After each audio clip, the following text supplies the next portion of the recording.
कहानी नीरू की है। पंजाब की नीरू की शादी दिल्ली के राहुल से होती है। दिल्ली कितना बड़ा शहर है ना, लेकिन आप लोगों का घर तो बहुत छोटा है। हमारे पंजाब में तो ये बड़े बड़े घर होते हैं कि मजा ही आ जाता है। कोई बात नहीं नीरू, मैं भी तुम्हारे लिए बहुत बड़ा मकान बनाऊंगा बहुत जल्दी।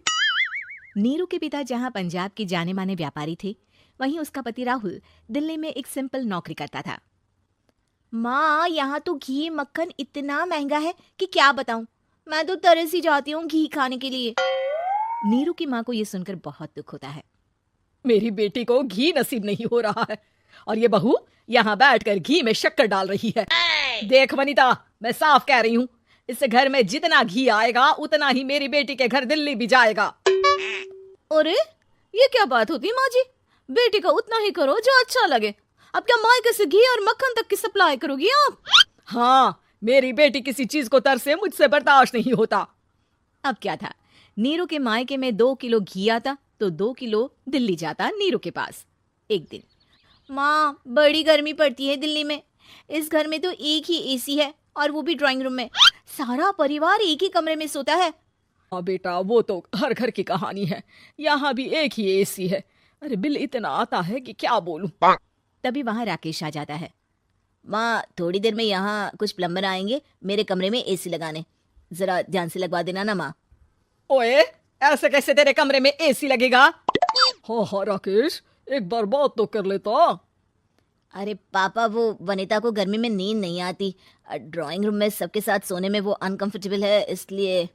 अरे पूरे परिवार के साथ वहाँ तेरी बहन नीरू भी तो सोती है, वो नहीं हो रही क्या अनकंफर्टेबल? समझ रहा है ना? अगर एसी लगेगा तो एक दिल्ली में तेरी बहन के कमरे में भी लगेगा, तभी तू लगा सकेगा। राकेश वनिता को सारी बात बताता है। वनिता करती भी क्या, मन मार कर बैठ जाती है। माँ, ये लोग ठीक नहीं है, क्या करूं मैं? अरे बेटी, यहाँ आ जा, तू यहाँ आकर रह ले। अरे छोड़ दे ऐसे पति को।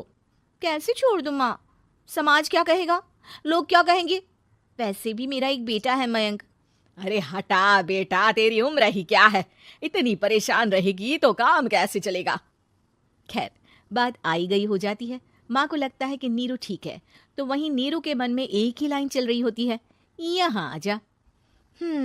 माँ ने तो बोल ही दिया है कि यहाँ आ जा।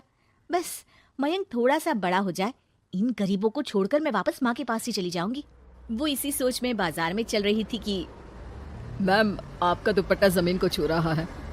नीरू जैसे ही उस लड़की की तरफ देखती है, देखती ही रह जाती है। हाय रे, कितना सुंदर लड़का है ये। अब क्या हुआ? मैंने कहा आपका दुपट्टा। तो खुद ही उठाकर दे दो ना। लड़का समझ जाता है कि नीरू उस पर फिदा हो चुकी है। वो उससे उसका नंबर लेकर चला जाता है। अब क्या था, नीरू और रोहित में लगातार बातें होने लगती है। मैं हरियाणा का रहने वाला हूँ, यहाँ एक बड़ी कंपनी का मैनेजर हूँ। अच्छा, और कितने बच्चे हैं तुम्हारे? बच्चे? अरे मेरी तो शादी भी नहीं हुई है। तुम बताओ, शादी करोगी? नीरू शर्मा जाती है। अब लेकिन मैं तो पहले से ही शादीशुदा हूँ। मुझे फर्क नहीं पड़ता, बस तुम शादी कर लो, भाग चलते हैं। बहुत पैसे वाला हूँ मैं, हमेशा खुश रखूंगा तुम्हें। नीरू रोहित से मिलकर सारा प्लान बना लेती है और फिर एक दिन घर से भाग जाती है। दोनों शादी कर लेते हैं।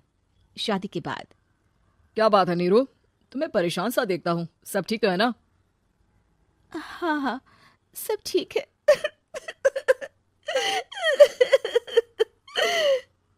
ये कहते कहते ही वो रोने लगती है। अरे क्या हो गया, रो क्यों रही हो?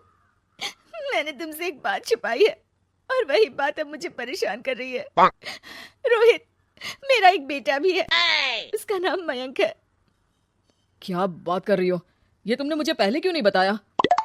देखो नीरू, मेरी माँ को मैंने ये नहीं बताया है कि तुम शादीशुदा हो। बच्चा मैं मैनेज नहीं कर पाऊंगा। नीरू को समझ में नहीं आता कि वो क्या करे। तुम उस बच्चे को अपनी माँ को क्यों नहीं दे देती? नीरू चुपके से माँ को फोन करती है। माँ, क्या मयंक को तुम रख सकती हो? बेटा, मैं राकेश के साथ बात करती हूँ, आखिर घर का बेटा वही है, जो वो बोलेगा। वैसे भी बेटा, तूने जो किया है ना, उसके बाद से पूरा घर तेरी बुराई कर रहा है। मैं भी अब किसी से तेरे लिए लड़ नहीं सकती। राकेश बेटा, नीरू ने तो जो किया बहुत ही बुरा किया, लेकिन मैं सोच रही थी कि क्यों ना मयंक को हम यहाँ ले आए। तभी वनीता बोल पड़ती है, वाह जी, ऐसे कैसे यहाँ ले आए? यहाँ क्या भंडारा भरा है? और जिस बच्चे की माँ ने नहीं सोचा उसके लिए हम क्यों सोचे? नीरू को एक बार तो अपने बच्चे के बारे में सोचना चाहिए था ना। अरे लेकिन तेरे पास भी तो लड़का नहीं है ना वनीता।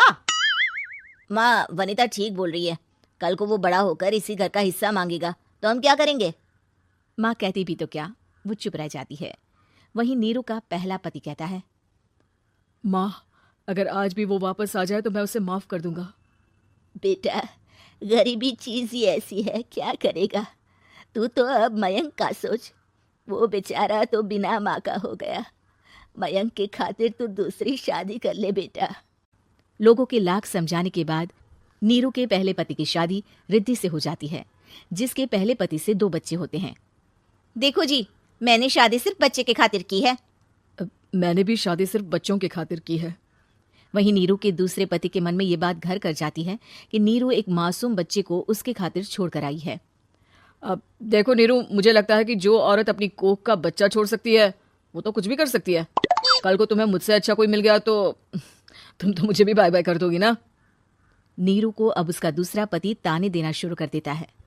तंग आकर नीरू उसकी यहाँ से भागकर अपने पहले पति के पास चली जाती है। लेकिन ससुराल में, क्या लेने आई है नीरू, मयंक को? नहीं सासू माँ, मुझसे गलती हो गई, मुझे माफ कर दीजिए। नीरू, अब वक्त खत्म हो गया है, मेरी शादी हो चुकी है।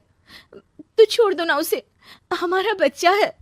मैं आपको अपनी माँ नहीं मानता, मेरी नहीं मान तो बात अच्छी है।